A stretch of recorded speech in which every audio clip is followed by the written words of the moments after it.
Hello students, welcome to Just Add Maths. In the video la nama section 2.5 la irukra remaining example sums paakalam. So first example 2.15. idhula question pathina compute x such that 10 power 4 is congruent to x mod 19. So solution. So இதில் பார்த்தீங்கன்னா 10 power 4 is congruent to x mod 19. Meaning என்னன்னா இந்த 10 power 4 நம்ம 19ஆல் divide பண்ணும்போது என்ன reminder வரும் அப்படின்னு கேட்டிருக்காங்க. ஸோ நம்ம ஃபர்ஸ்ட் டேரெக்டாக 10 power 4 பண்ணுறதுக்கு முன்னாடி ஈஸியாக 10 ஸ்கொயர் பண்ணால் என்ன வரும் அப்படின்னு செக் பண்ணிவிட்டு அதுக்கப்புறமா அதிலிருந்து நம்ம 10 power 4 கண்டுபிடிக்கலாம். ஸோ ஃபர்ஸ்ட்டு 10 ஸ்கொயர் எடுத்துக்கோங்க. ஸோ 10 ஸ்கொயர் நமக்கு தெரியும் 100. So 100 is congruent to dash mod 19. அதாவது 100 19ஆல் டிவைட் பண்ணும்போது நமக்கு எந்த ரிமைண்டர் வரும் அப்படின்னு நமக்கு தெரியணும். ஸோ அதுக்கு 100 19ஆல் டிவைட் பண்ணிக்கோங்க. So 19 5s are 95, remainder 5. So இந்த இடத்துல 5 தான் வரணும். அதாவது 100 நம்ம 19ஆல் டிவைட் பண்ணும்போது நமக்கு ரிமைண்டர் வந்து 5 வந்திருக்கு. ஸோ அந்த 5ஐ இங்கே போட்டுக்கோங்க.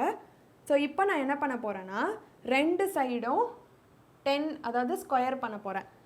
ஸோ இங்கே வந்து ஏற்கனவே என்கிட்ட 10 ஸ்கொயர் இருக்குது. ஸோ இப்போ இந்த 10 ஸ்கொயர் ஹோல் ஸ்கொயர் பண்ண போகிறேன். So 10 square the whole square is congruent to. So ஒரு சைடு ஸ்கொயர் பண்ணோன்னா இன்னொரு சைடும் கண்டிப்பாக ஸ்கொயர் பண்ணணும். So 5 square mod 19. இந்த 10 ஸ்கொயர் த ஹோல் ஸ்கொயர் என்ன வரும் நமக்கு 10 power 4 வந்துடும். So 10 power 4 is congruent to 5 square என்ன 5 into 5 25. So 25 mod 19. இப்படி வந்தோடனே டைரெக்டாக x is equal to 25 அப்படின்னு எழுதிடக்கூடாது. ஏன்னா நமக்கு தெரியும் divisor should be greater than remainder. ஆனால் இங்கே பார்த்தீங்கன்னா டிவைசர் வந்து 19ன்னு இருக்குது, ஆனால் ரிமைண்டர் வந்து 25ன்னு இருக்குது. ரிமைண்டர் வந்து கிரேட்டர் தேன் டிவைஸராக இருக்குது. இப்படி இருக்கக்கூடாது, இப்படி இருந்தால் வந்து தப்பு. ஸோ இப்போ நம்ம என்ன பண்ண போகிறோன்னா இந்த 25ஐ அகெயின் நம்ம 19ஆல் டிவைட் பண்ண போகிறோம். ஸோ 25 19. ஸோ 19 1 is 19, ரிமைண்டர் வந்து 6 வரும். ஸோ நம்ம இப்போ இந்த 25 mod 19-ஐ 6 mod 19 அப்படின்னு எழுத போகிறோம். So 10 power 4 is congruent to 6 mod 19. ஏன்னா இந்த இடத்துல இருக்கிற நம்பர் எப்போவுமே மாட்க்கு அப்புறம் இருக்கிற நம்பரை விட பெருசாக இருக்கவே கூடாது. அதை ஞாபகம் வச்சுக்கோங்க. அப்படி பெருசாக இருந்ததுன்னா இந்த நம்பரை வச்சு இதை நீங்கள் இன்னொரு தடவை டிவைட் பண்ணி என்ன ரிமைண்டர் வருதோ அதை நீங்கள் எழுதிக்கலாம். ஸோ இப்போது 25 is greater than 19. ஸோ இந்த 25ஐ 19ஆல் டிவைட் பண்ணிவிட்டு வர ரிமைண்டரை அகெயின் நீங்கள் எழுதிக்கோங்க. ஸோ இப்போ பார்த்தீங்கன்னா நம்மளோட இந்த கண்டிஷன் வந்து கரெக்டாக சாட்டிஸ்ஃபை ஆகிருக்கு. அதாவது divisor is greater than remainder. So இதை வந்து கம்பேர் பண்ணுங்கள். கம்பேர் பண்ணும்போது 10 power 4 is congruent to x mod 19. So இதுலேருந்து நம்ம என்ன சொல்லலாம்னா x is equal to 6. So இந்த சம்மோட ஆன்சர் பார்த்தீங்கன்னா x is equal to 6. So இங்கே நீங்கள் ஞாபகம் வச்சுக்க வேண்டியது இந்த இடத்துல இருக்கிற ரிமைண்டர் வந்து எப்போவுமே டிவைசரை விட கிரேட்டராக இருக்கக்கூடாது. அதனால தான் நம்ம இன்னொரு தடவை டிவைட் பண்ணிவிட்டு வர்ற ரிமைண்டரை இந்த இடத்துல போட்டிருக்கோம். இப்படி எழுதிக்கலாம், ரெண்டுமே சேம் தான். இங்கே கிரேட்டராக இருக்கக்கூடாது, இப்படி வந்தால் மட்டும்தான் தப்பு. ஸோ நீங்கள் டிவைட் பண்ணிவிட்டு ரிமைண்டரை இங்கே எழுதிக்கோங்க. இப்போது நெக்ஸ்ட் எக்ஸாம்பிள் சம் பார்க்கலாம். ஸோ நெக்ஸ்ட்டு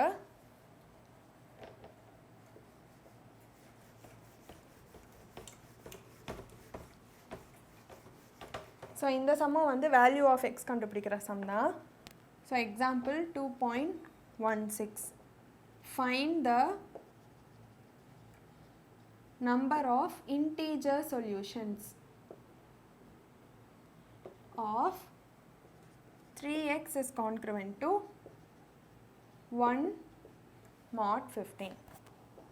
ஸோ இப்போ பார்த்தீங்கன்னா ஸோ சும்மா சால்வன் கொடுத்து 3x is congruent to 1 mod 15 அப்படின்னாலே அதாவது இந்த கான்க்ரன்ஸ் மாடலோட சொல்யூஷன்ஸ் கண்டுபிடிக்கணும், அதாவது வேல்யூஸ் ஆஃப் எக்ஸ் கண்டுபிடிக்கணும். ஸோ வேல்யூஸ் ஆஃப் எக்ஸும் சொல்யூஷன்ஸும் ஒன்று தான்.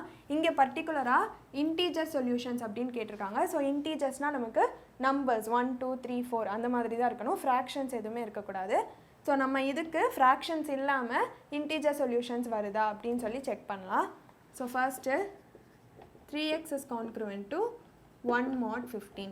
இதுக்கு a congruent to b mod 9 formula தெரியும், a minus b is equal to kn. இது அப்படியே இங்கே சப்ஸ்டியூட் பண்ணிக்கோங்க. So 3x minus 1 is equal to 15 into k for some integer k. So k என்னங்கிறத மென்ஷன் பண்ணும். So for some integer k. இப்போது நமக்கு எக்ஸோட வேல்யூஸ் மட்டும்தான் வேணும். ஸோ நம்ம எக்ஸை வந்து ஒரு சைடு வச்சுட்டு மற்ற எல்லாத்தையும் இன்னொரு சைடு கொண்டு போயிடலாம். So 3x is equal to 15k plus 1. So நமக்கு எக்ஸ் மட்டும்தான் வேணும். அப்போ இங்கே மல்டிப்ளிகேஷனில் இருக்கிற 3ஐ அந்த சைடு டிவிஷனுக்கு கொண்டு போயிருங்க. So x is equal to 15k plus 1 by 3. So இப்போ பார்த்தீங்கன்னா நமக்கு இப்போ நியூமரேட்டரில் 4 + 3/5 இப்படி இருக்குன்னா நம்ம 4/5 + 3/5 இந்த மாதிரி எழுதிக்கலாம். இந்த 4/5 + 3/5 டினாமினேட்டர் சேமாக இருக்க போய் தான் நம்ம நியூமரேட்டர் ரெண்டையும் ஆட் பண்ணிவிட்டு டினாமினேட்டரை காமனாக வச்சுருக்கோம். ஸோ அதே கான்செப்ட் தான் இங்கேயும். இங்கே வந்து நியூமரேட்டரில் 2 டேர்ம்ஸ் இருக்குது, டினாமினேட்டரில் ஒரு டேர்ம் தான் இருக்குது. ஸோ நம்ம இதை தனித்தனியாக எழுதிக்கலாம். So x is equal to 15k by 3 plus 1/3. இப்போ இதை கேன்சல் பண்ணோன்னா 3 5s are 15. x is equal to 5k plus 1/3. இப்போது கேக்கு பதிலாக நீங்கள் என்ன வேல்யூஸ் வேணால் கொடுக்கலாம். x is equal to கேக்கு பதிலாக 1 கொடுத்தீங்கன்னா 5 plus 1/3 வரும். கேக்கு பதிலாக 2 கொடுத்தீங்கன்னா 10 plus 1/3 வரும். அதாவது இந்த 5kல நீங்கள் கேக்கு பதிலாக என்ன இன்டீஜர் வேல்யூ கொடுத்தாலும் நமக்கு திருப்பி ஒரு இன்டீஜர் தான் கிடைக்கும், அதாவது திருப்பி ஒரு நம்பர் தான் கிடைக்கும். நமக்கு ஃப்ராக்ஷனோ இல்லை டெசிமலோ எதுவுமே வந்து கிடைக்காது. ஸோ இது வந்து ஒரு இன்டீஜர், அதாவது x is equal to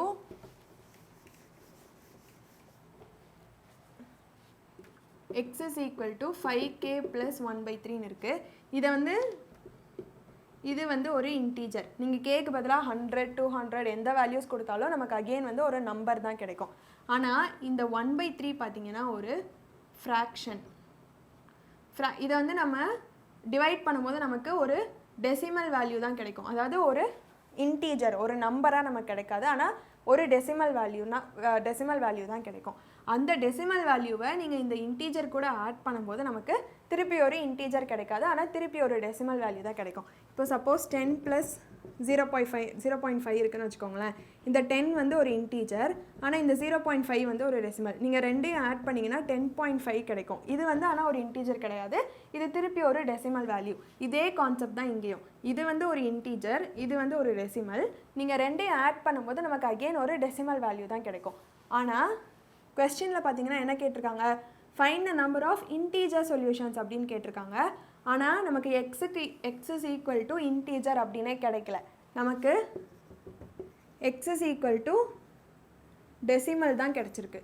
so இந்த கொஸ்டினுக்கு இன்டீஜர் சொல்யூஷன் ஒரு ஆன்சராகவே இருக்க முடியாது, டெசிமல் சொல்யூஷன் மட்டும்தான் ஆன்சராக இருக்க முடியும். ஆனால் அது நமக்கு தேவையில்லை. நமக்கு அவங்க கேட்டிருக்கிறது find the number of integer solutions தான் கேட்டிருக்காங்க. ஆனால் x is equal to decimal வந்திருக்கு. So this sum has no integer solutions அப்படின்னு வந்து நம்ம எழுதிடணும். therefore there is no integer solution. so x is equal to 5k plus 1/3. 5k ஒரு integer, 1/3 ஒரு decimal. ரெண்டையும் நீங்கள் ஆட் பண்ணும்போது அகைன் நமக்கு டெசிமல் தான் கிடைக்கும், இன்டீஜர் கிடைக்காது. ஆனால் அவங்க கேட்டிருக்கிறது இன்டீஜர் சொல்யூஷன் தான். ஸோ நமக்கு டெசிமல் ஆன்சராக வந்திருக்கிறதால இந்த சம்முக்கு நோ இன்டீஜர் சொல்யூஷன் தான் ஆன்சர். ஸோ இப்போது 7th சம் பார்க்கலாம். ஸோ 7th சம் பார்த்தீங்கன்னா கொஞ்சம் லாஜிக்கலாக பண்ணுற மாதிரி இருக்கும். ஸோ நான் வந்து கொஸ்டின் ரீட் பண்ணுறேன். A man starts his journey from Chennai to Delhi by train.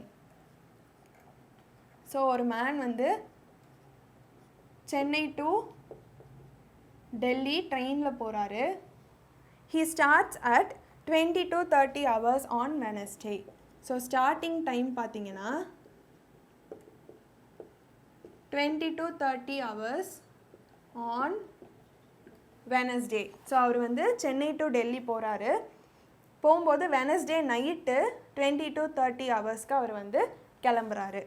So next பார்த்தீங்கன்னா if it takes 32 hours of travelling time. So travelling time பார்த்தீங்கன்னா 32 hours and assuming that the train is not late. So train வந்து not late, கரெக்டான டைமுக்கு போயிடுது. when will he reach Delhi? So டெல்லிக்கு வந்து எப்போ போவார் அப்படின்னு சொல்லி கேட்டிருக்காங்க.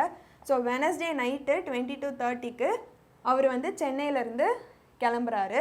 சென்னையிலேருந்து கிளம்பும்போது சென்னை டு டெல்லிக்கு ட்ராவலிங் டைம் பார்த்தீங்கன்னா 32 hours ஆகுது.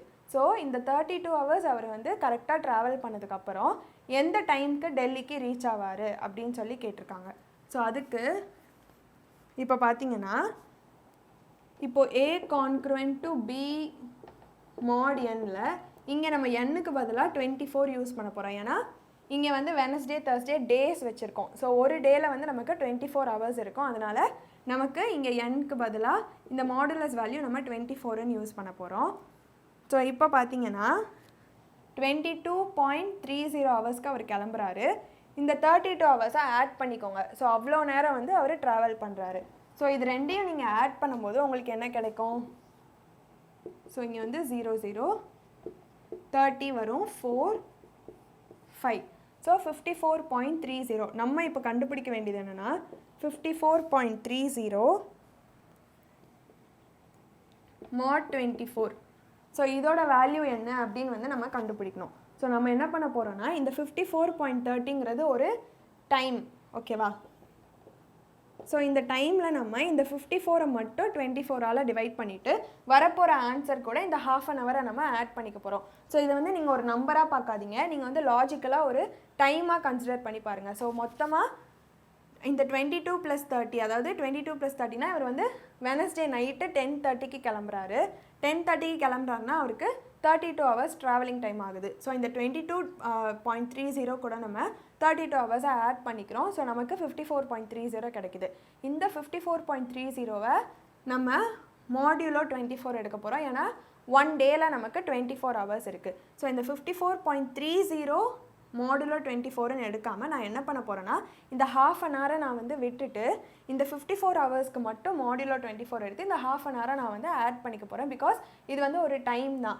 ஸோ இது வந்து ரயில்வே டைம் ஃபார்மேட் மாதிரி. ஸோ இந்த 54 ஹவர்ஸ்க்கு இந்த 54 ஃபஸ்ட்டு 24ஆல் டிவைட் பண்ணிக்கோங்க. என்ன ரிமைண்டர் வருதோ அது கூட இந்த ½ an hour ஆட் பண்ணிக்கோங்க. அதுதான் வந்து அவர் ரீச் ஆக போகிற டைம். ஸோ 54 24ஆல் நம்ம டிவைட் பண்ணோன்னா 24 2s are 48, ரிமைண்டர் வந்து நமக்கு 6 கிடைக்குது. ஸோ இதோட ஆன்சர் பார்த்தீங்கன்னா 54.30 mod 24 is congruent to 6 mod 24. So இப்போ இந்த 54 நம்ம 24ஆல் டிவைட் பண்ணும்போது எனக்கு ரிமைண்டர் 6 கிடச்சிருக்கு. இங்கே வந்து ரிமைனிங் ஒரு ½ an hour இருக்குது, அதையும் வந்து நான் இங்கே ஆட் பண்ணிக்க போகிறேன். ஸோ அதாவது 54.30வை நீங்கள் ஃபுல்லாக 24ஆல் டிவைட் பண்ண முடியாது. ஸோ அதனால் 54 மட்டும் டிவைட் பண்ணிட்டு அந்த 30 ஹவர்ஸை அந்த ½ an hour நீங்கள் எக்ஸ்ட்ராவாக அந்த 6 கூட ஆட் பண்ணிக்கோங்க. ஸோ இப்போது என்ன கொஸ்டின்னா when will he reach Delhi? So 6:30க்கு ரீச் ஆவார் அப்படின்னு நம்ம சொல்ல முடியாது. ஏன்னா நம்ம வந்து டே ஸ்பெசிஃபிக்காக சொல்லணும். So 20 to 30 hours on Wednesday அன்னைக்கு கிளம்பியிருக்காரு. இந்த 32ல் நம்ம எப்படி எழுதலாம்? 24 + 8ன்னு எழுதலாமா? ஸோ ஃபர்ஸ்ட் அவர் வந்து வெனஸ்டே ஸ்டார்ட் பண்ணியிருக்காரு. இந்த வெனஸ்டே கூட இந்த 24 ஹவர்ஸை நீங்கள் சேர்த்துக்கிட்டிங்கன்னா தேர்ஸ்டே ஆயிரும். ஸோ தேர்ஸ்டே கூட அகெயின் இந்த 8 hours சேர்த்துக்கிட்டிங்கன்னா நமக்கு ஃப்ரைடே ஆயிரும். அதாவது வெனஸ்டே நைட்லேருந்து நம்ம 32 ஹவர்ஸ் ஆட் பண்ணோன்னா நமக்கு ஆப்வியஸாக ஃப்ரைடே ஆகிடும். So he will reach Delhi on Friday at 6:30 hours. So பார்த்தீங்கன்னா ஃபர்ஸ்ட்டு ஸ்டார்டிங் டைம் 20 to 30க்கு அவர் ஆரம்பிக்கிறாரு, 32 hours ஆகுது ஃபுல்லாக ட்ராவல் பண்ணுறதுக்கு. ஸோ அதை ஆட் பண்ணோன்னா நமக்கு 54.30 வருது. ஸோ இந்த 54.30 நம்ம 24ஆல் டிவைட் பண்ணுறோம், ஏன்னா 1 day has 24 hours. ஸோ இந்த 54 24ஆல் டிவைட் பண்ணும்போது நமக்கு ரிமைண்டர் 6 வருது. ஸோ 6 பாயிண்ட் இந்த ½ an hour ஒரு எக்ஸ்ட்ரா இருக்குது பார்த்தீங்களா, அதையும் வந்து ஆட் பண்ணிக்கோங்க. So 6:30 hours. ஸோ டே கண்டுபிடிக்கிறதுக்கு வெனஸ்டே ஸ்டார்ட் பண்ணியிருக்காரு, வெனஸ்டே நைட்டு. ஸோ ப்ளஸ் 24னா தேர்ஸ்டே நைட் ஆகிடும். தேர்ஸ்டே நைட் கூட ப்ளஸ் 8 hours ஆட் பண்ணிக்கிட்டிங்கன்னா நமக்கு ஃப்ரைடே மார்னிங் ஆகிடும். So therefore he will reach Delhi on Friday at 6:30 hours. இப்போது லாஸ்ட் எக்ஸாம்பிள்ஸ் நம்ம பார்க்கலாம். So example 2.18.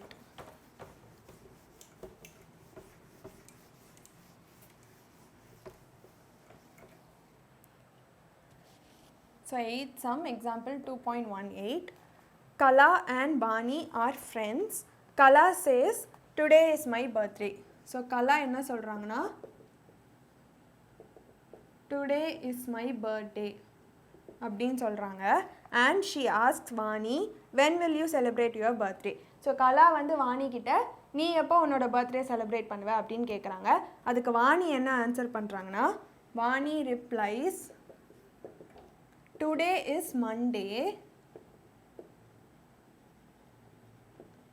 and I celebrated my birthday 75 days ago அப்படின்னு சொல்கிறாங்க. Find the day when Vani celebrated her birthday.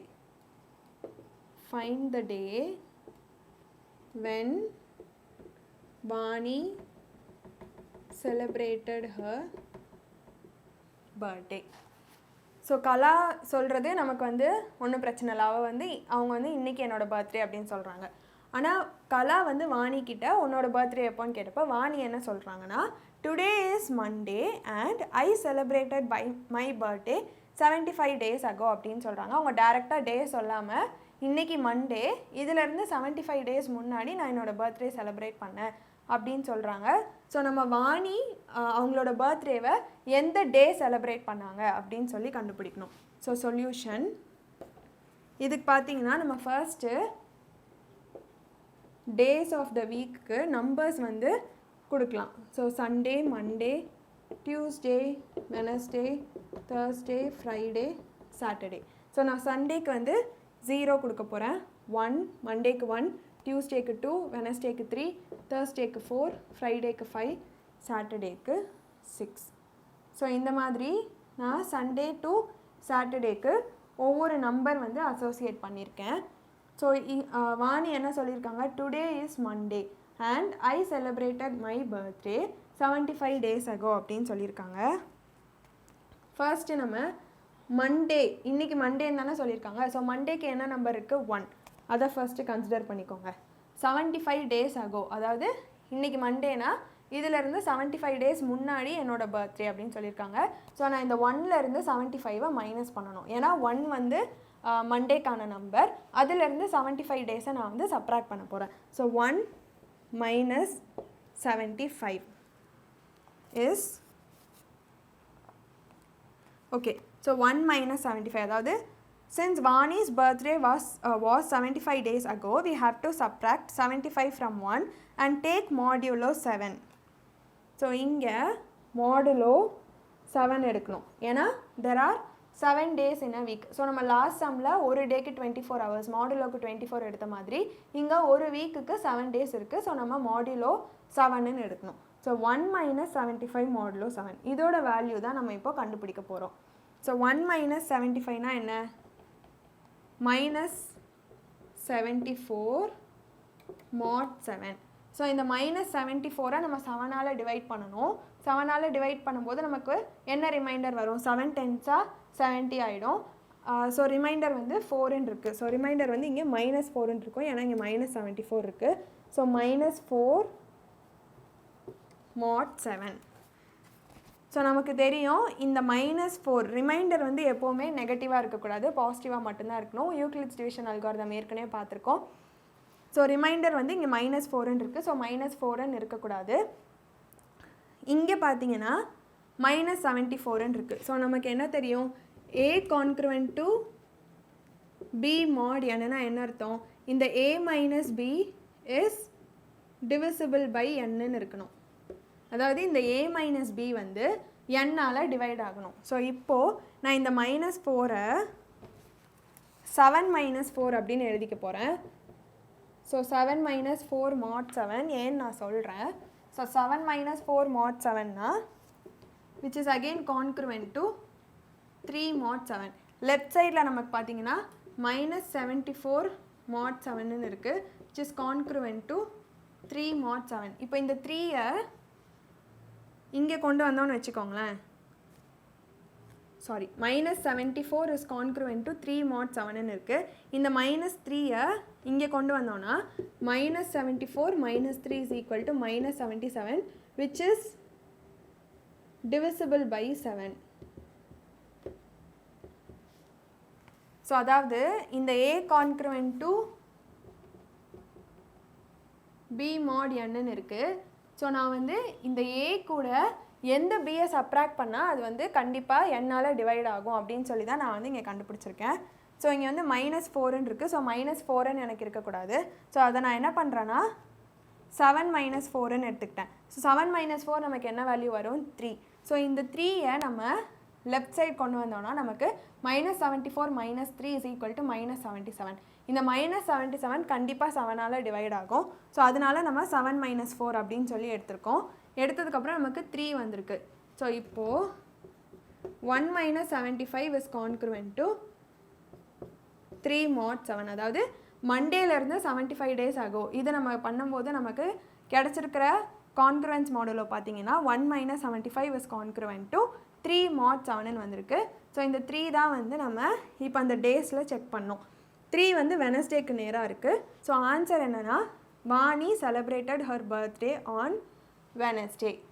So 3 வந்து எந்த டேக்கு நேராக இருக்கோ அந்த டே தான் வந்து நம்மளோட ஆன்சர். ஸோ ஃபர்ஸ்ட்டு சண்டே மண்டேக்கு நம்பர் அசோசியேட் பண்ணிக்கோங்க. அதுலேருந்து 75 மைனஸ் பண்ணிவிட்டு கான்க்ருவன்ஸ் மாடலில் பண்ணிங்கன்னா நமக்கு ரிமைண்டர் வந்து 3 கிடச்சிருக்கு. ஸோ அந்த 3 வந்து எந்த டேக்கு நேராக இருக்குதுன்னு பாருங்கள், வெனஸ்டேக்கு நேராக இருக்குது. ஸோ அதுதான் வந்து நம்மளோட ஆன்சர்.